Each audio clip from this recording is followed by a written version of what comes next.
How to connect MacBook to Hisense Smart TV.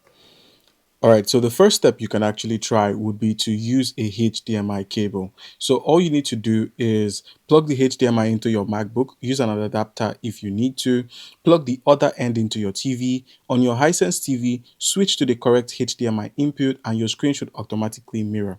If it doesn't, go to System Settings, Display, and click on Display, Detect Displays on both your MacBook and your TV.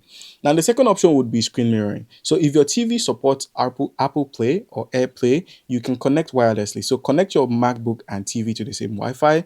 On the MacBook, click on the control center, select screen mirroring, and then choose the Hisense TV. Your screen will appear instantly.